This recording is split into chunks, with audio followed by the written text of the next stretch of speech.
All right, let's talk about a piece of technology that chances are you're interacting with right now. It's called Kubernetes, and it quietly powers just about everything on the modern internet. Ever wonder how massive services like Netflix or Spotify can handle millions of people all at once without even breaking a sweat? Well, a big part of that answer is Kubernetes. So let's dive in and demystify this thing. It really all starts with this one giant question. You see, Docker came along and made it super easy to package up your app and run it in something called a container. It was brilliant, but that very simplicity created a brand new, much bigger problem. What happens when you need to scale? I mean, running one container is one thing, but running 1,000 or 10,000 in production, how on earth do you manage all of that without it turning into absolute chaos? And this is what we call the container chaos. All of a sudden, you're faced with all these new, really hard questions. Like, how do we automatically spin up more containers when traffic goes through the roof? What happens if a container just dies in the middle of the night? And how do you roll out a new feature without taking your whole website down for maintenance? This chaos, this is the exact problem Kubernetes was born to solve. And that brings us right to the solution. If containers are the chaotic but brilliant musicians, Kubernetes is the orchestrator that brings them all together to make beautiful music. It's the conductor that brings order to all that chaos. So what is it, really? Well, the official definition is that Kubernetes, or K8s for short, is an open-source container orchestration platform. Now, I know that's a bit of a mouthful, but the key words you need to focus on are automating, scaling, and management. It's a system designed to take all those messy, manual, chaotic tasks and just handle them for you. But honestly, here's the single best way to think about it. Kubernetes is like an operating system for the cloud. You know how Windows or Mac OS manages all the different programs on your laptop? Well, Kubernetes does the same thing, but instead of managing a few programs, it's managing thousands of applications running across a massive fleet of servers. And this is a super important point that trips up a lot of folks. Docker and Kubernetes are not competitors. They're partners. They work on the same team. You can think of it like this. Docker is focused on the individual unit. It asks, how do I build and run one container? Kubernetes zooms out and asks the bigger question. How do I run thousands of these containers together and make sure they're all healthy and reliable? Okay, so we know what it does, but how does it actually pull it off? To understand that, we need to pop the hood and take a look at the building blocks inside a Kubernetes cluster. From a 10,000-foot view, the flow is actually pretty simple. You, the user, tell Kubernetes what you want. That command goes to what's called the control plane. You can just think of this as the brain of the whole operation. The brain then figures out what to do and sends instructions out to the worker nodes. The nodes are the muscle. They do the actual work. And it's on these worker nodes that your application containers actually run. Now, if you only remember one technical thing from this, make it this one. Kubernetes doesn't actually manage your containers directly. Instead, it wraps them up in something called a pod. A pod is the smallest thing you can create in Kubernetes. It's basically a little bubble that holds one or more of your containers that need to work closely together. And this is the crucial part.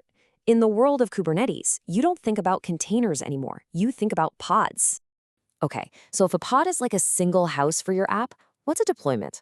Well, a deployment is kind of like the city planner.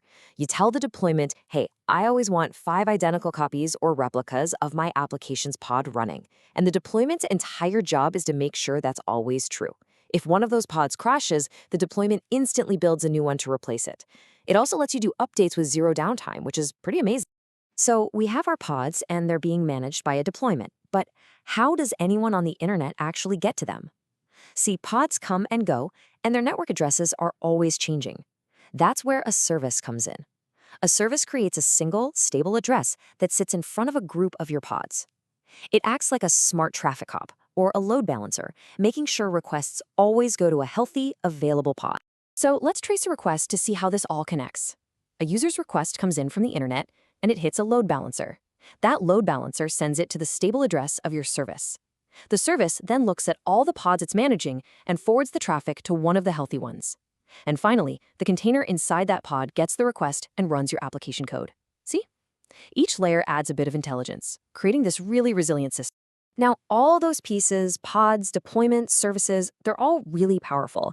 But what makes Kubernetes feel like actual magic is its core philosophy. And that philosophy is all about declarative, self-healing automation. This quote just nails it. With Kubernetes, you don't give it a step-by-step list of instructions to follow. You don't boss it around. Instead, you just describe the world as you want it to be. You declare your desired end state. Let's make that more concrete. The old way of doing things, the imperative way, is like giving someone turn-by-turn directions. The new, declarative way is like just telling your GPS the destination and letting it figure out the best route. You don't tell Kubernetes how to do something. You just tell it what you want.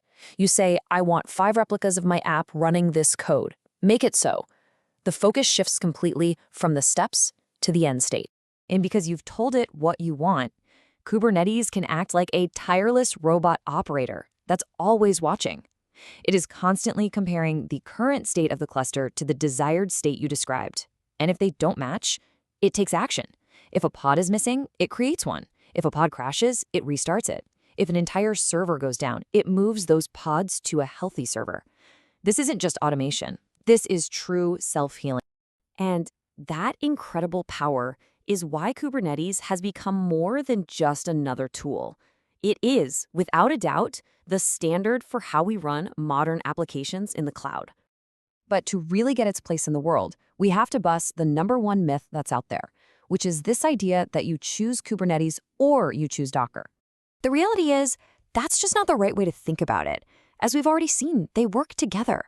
Kubernetes needs something called a container runtime. That's the low-level engine that actually runs the containers. And for a long time, Docker was the most popular one. They're not competing, they're just 2 different layers of the same cake. So where are people actually using it? Well, you could install it all yourself from scratch, but almost nobody does that in the real world. The vast majority of companies use managed services from the big cloud providers. Amazon's EKS, Google's GKE, and Microsoft's AKS.